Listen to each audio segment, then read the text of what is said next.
Okay, yes, the sugar industry has been lying to us for over 50 years, no doubt. I'm not 50 though. It hasn't been lying to me, but that means it's been lying to me all my life, pretty much. Lying to my mom, lying to my grandparents. Everybody's been affected. We're talking about several generations of lies. Anything to bring sugar back into the industry as a competitive force. I've listened to podcasts that talk about Wonder Bread and how it wasn't doing so hot until they added sugar, all right, to make it addictive. It could be the gummiest, nastiest stuff. You add some sugar to it, and you got some ravaging, some addicts who need to get their dose, their frequent dose. Kind of like these potato wedges. These potato wedges are incredible. They're deep fried, I guess. You call it deep fried like French fries, but it's too bad that we have to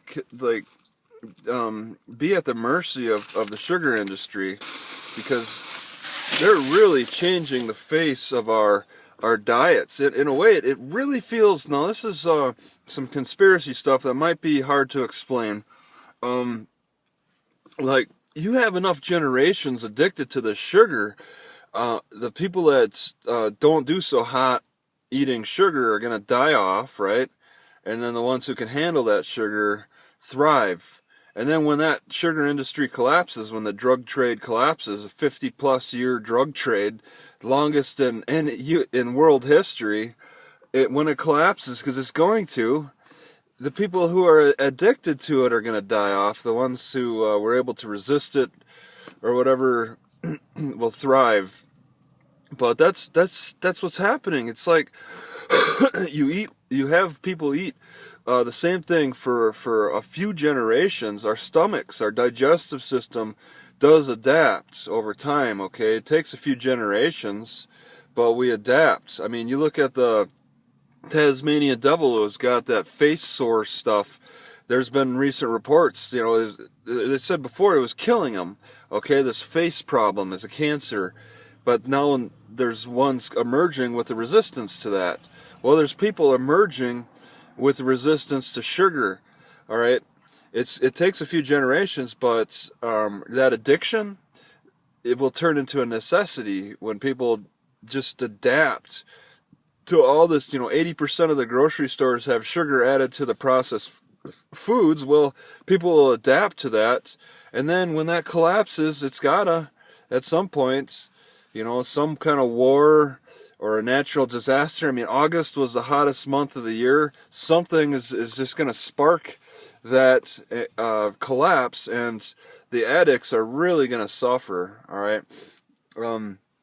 And being here in this town, this city, it's more of a city, over 10,000 people, there's a lot of Mexicans, a lot of Spanish speakers, and I think they are some of the poorest nutritionally educated people around, because they're not even listening. All right, I feel like I have to really pronounce my English words for them to understand, because English is not their second language in this city.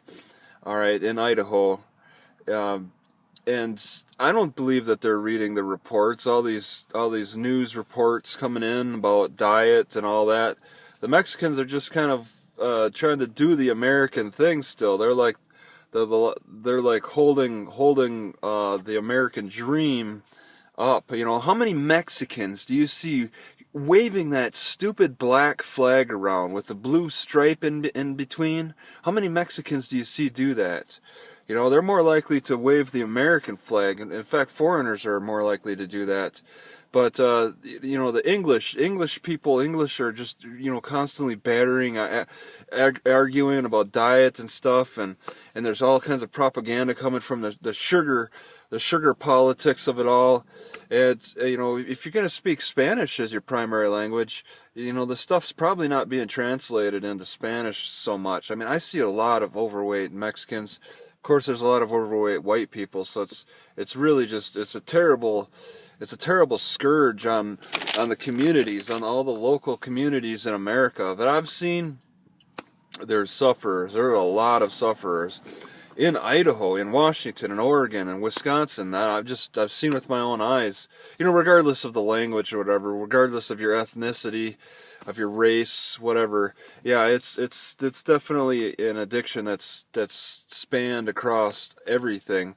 But yeah, it'd be interesting to know what a part of how much the sugar industry is investing in trying to manipulate Spanish speakers, with Spanish ads. They're definitely doing a darn good job just pumping out this bimbo. There's a Bimbo Brands pastry stuff. You look in all Mexican aisles that I've been in have it. They have that pastry stuff, that sugary, high sugar added stuff in the Mexican section. It could take up like 50% of Mexican food choices in a grocery store. It's really sad. All right, and it's just these reports coming in and how the sugar industry has still got such a strong foothold. One thing that gets me very concerned is Marco Rubio for this presidential election. It was saying he wanted to inject more money into the sugar industry for Florida, because I guess Florida's big on sugar, and he wanted to help them. Well, he's a Republican.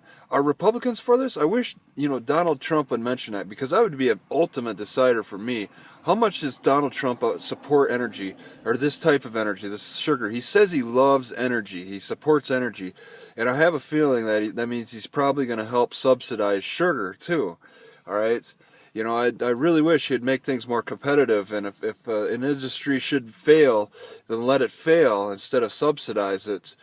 Sugar should fail. I mean, I do notice there's some turning away from sugar products. You see some, more. I see more products that say they're sugar free, but it's still not enough.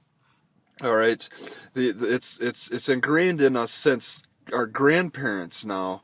Our parents, the millennial generation today. It's 50 years is a real long time to really make us think that it's, make the younger people think that it's always been a part of our lives. It's always been a part of my life, but I've been starting to push back in my 20s. But I'm still suffering. I still sometimes have to give in to stupid things like this. This jerk, I don't want to swear, he still has to put sugar in his bread. Okay, he still thinks he needs sugar in his bread. It's not enough to have sugar in your jelly. It's not enough to have sugar in your peanut butter. It has to be in the bread. I got it at the food bank. I chose it.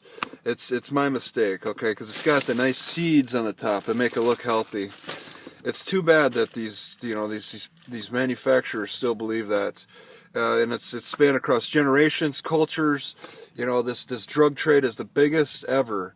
All right, it's the biggest, and it's the biggest problem we have in America, in my opinion.